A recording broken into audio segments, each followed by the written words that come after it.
My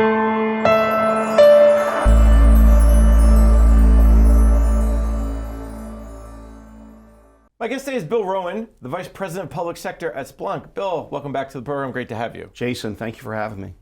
Let me set just a little bit of context for our conversation today. The federal government's effort to digitally transform is a constant work in progress. Whether it's the ever-changing cyber threat or new technologies from cloud to artificial intelligence to advanced data analytics, agencies are facing a never-ending set of opportunities and, of course, challenges. The problem agencies and really all organizations face is budgets are tight. Priorities need to be clear in order to make real progress in how they serve their citizens. But Bill, it's not only about technologies and money, it's also about culture change. The IT and Innovation Foundation said this digital transformation also must include federal leaders promoting a culture of change to combat the quote-unquote, that's how it's always been done mindset. ITIF says this means cultivating talent, team dynamics, work environments that actively foster collaboration, communication, curiosity, and of course, flexibility. So, Bill, how do we do all that? And that's what you're going to tell us today. So let's start by the basics. We know a lot of change has been going on over the last few years. What are you seeing in the federal sector? What kind of requests are you getting? What kind of questions? Give me the state of the union for federal sector and technology. Well, I think, Jason, what we've seen, and you talked about the digital transformation aspect, and that transformation continues. What I think that is primarily happened is customers have now expanded the way they use technology. Before, we had a little dabbling in the cloud. We had some on-prem presence. We had customers, some working remotely from time to time. What happened during the pandemic, though, was really an acceleration of digital transformation. Very few, if any, federal government customers don't have a multi-cloud strategy. They all do. And that multi-cloud strategy probably includes some aspect of an on-prem presence still. They're dealing with SaaS applications now, whether it's Salesforce, ServiceNow, take your pick. They're all using SaaS-based applications. And on top of that, they have a workforce that is more disparate now than ever before, whether it's working from home 1 or 2 days a week or on the road now more often. So what I think that all translates into from a security perspective is the threat vector has now gotten much bigger than it was before. And so how do we continue to evolve to keep up with that changing vector? How do we ensure that now we're using different platforms in ways that we never really intended maybe 5-7 years ago? But that work has led to great innovation. And how do we not stifle that innovation? How do we continue to build on that innovation while at the same time ensuring we're safeguarding all the assets of an agency, whether that be a federal or state and local for that matter? There's a lot to talk about cybersecurity, and we're going to get there. But before I go there, I thought it was really interesting that you bring up this idea that previously, maybe pre-pandemic, there was this kind of dabbling in cloud, even though it feels like you and I have been talking about cloud for 10 or 12 years now. And now everybody has a multi-cloud strategy. In some ways, that's leading to that innovation. Is that Absolutely. Part of what you're seeing? Without a doubt. I mean, I think that one of the things that we saw, very positive step, I would say, is that agencies and organizations didn't have a chance to say, we're going to test this out for 6 to 9 months to see if it works. We had to go ahead and do it. And guess what? It performed exactly as advertised. And that led to organizations saying, well, if that works, let's see what else we can do.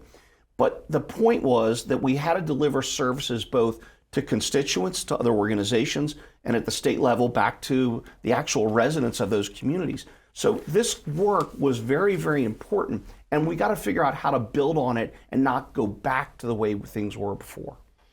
Part of that idea of, well, the government is known for this pilot. Let's do a pilot, Bill. Bill, can we pilot that for a little while? Sure. And then we talk about paralysis by analysis, but now it's paralysis by pilot in many ways. And they didn't have that opportunity. It was almost like when we've been talking about for years, that the magic bullet, right? That silver bullet that we were waiting for.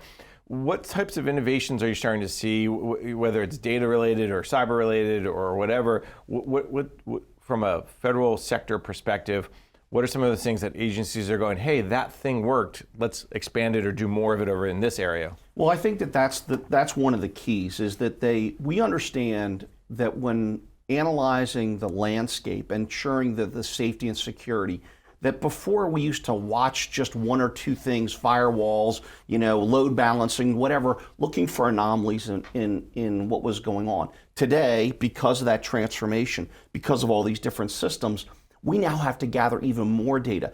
And the time to analyze that data has gotten even more compressed. We need close to real time.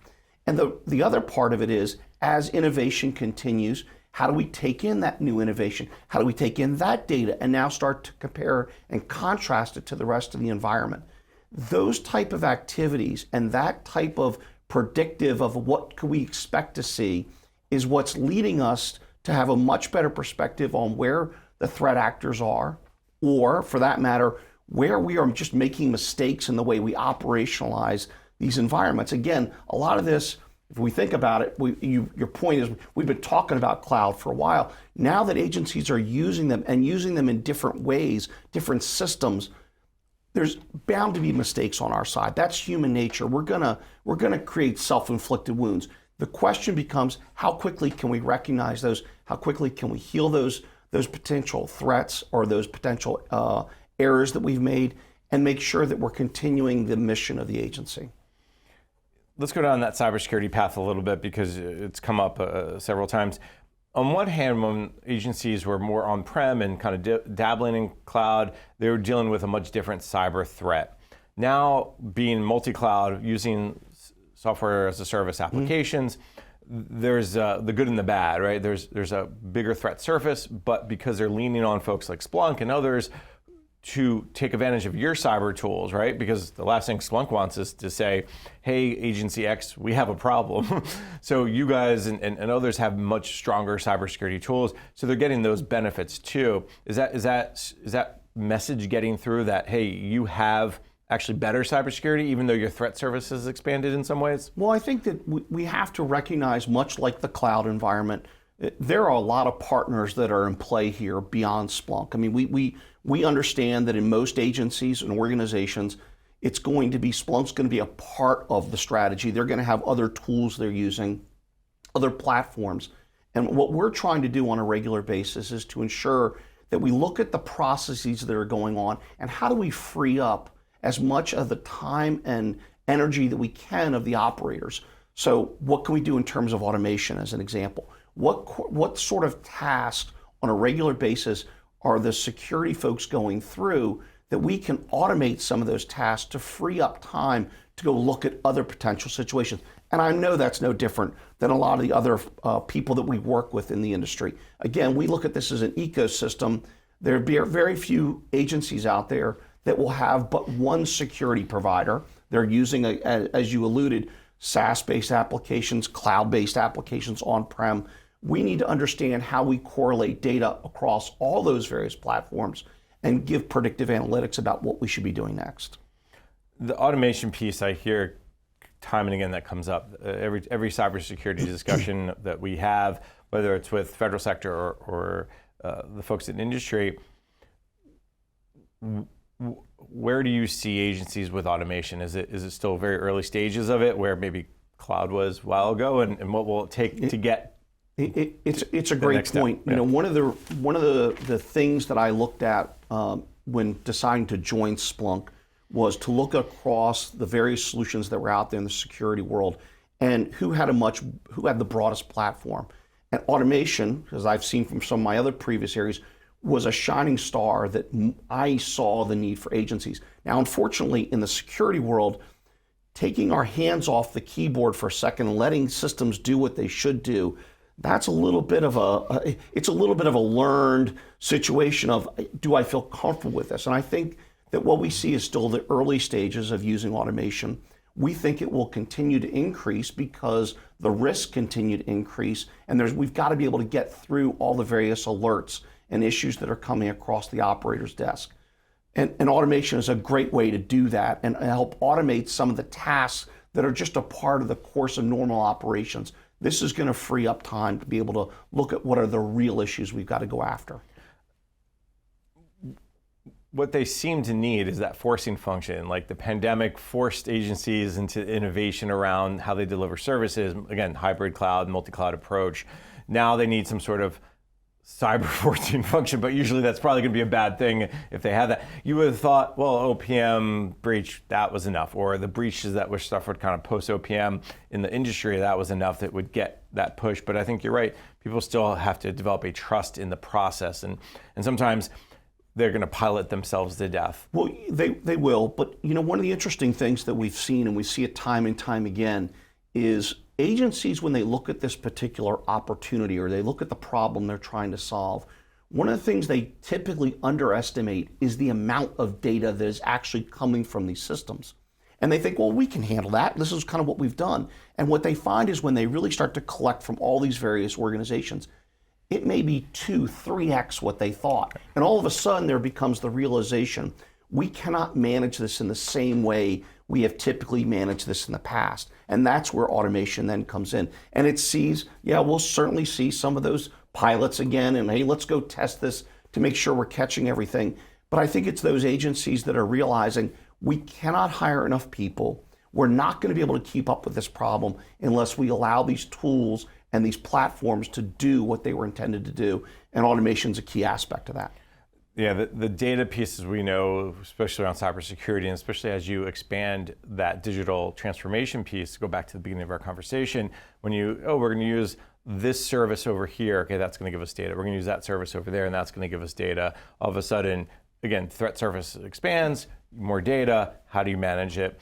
And what I hear from a lot of the CISOs is they're looking for the bump, right? That little bit of a bump, and really only through AI tools, machine learning tools, through advanced data analytics will they see those bumps. Otherwise, everything looks normal. Yeah. What do you, from an artificial intelligence, machine learning piece, that's that next generation, or is that already here today, or is it available for agencies to really start taking advantage of? It's available today, and the analogy I use a lot of times with customers is, take a standard EKG. If a lay person looks at an EKG, may say, well, it looks pretty normal to me.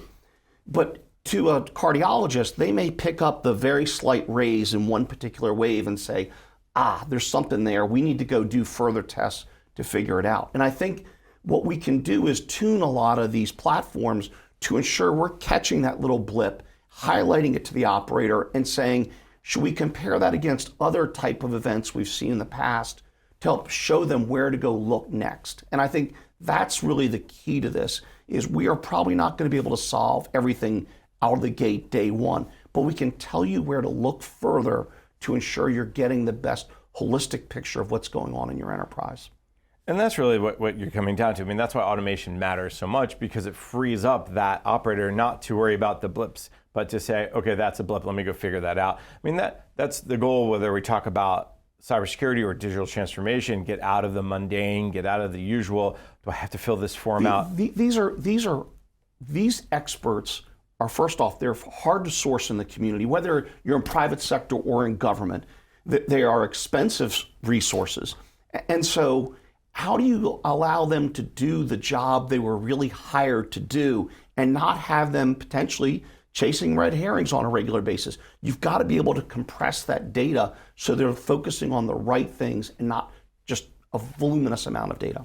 And I imagine the red herrings are not getting fewer, they're getting increasing because of just how much the threat surface and the like. Not only the threat surface, but you have to appreciate too that at different times your user community may be doing things that they didn't mean to do necessarily, and they're creating some of the red herrings for the organization themselves. It's always the user's fault, Bill. Well, sometimes it is, just a little bit. Just a little bit. On that note, we're going to take a quick break. When we come back, we'll continue our conversation. You're listening to the discussion Innovation in Government, sponsored by Carahsoft on Federal News Network.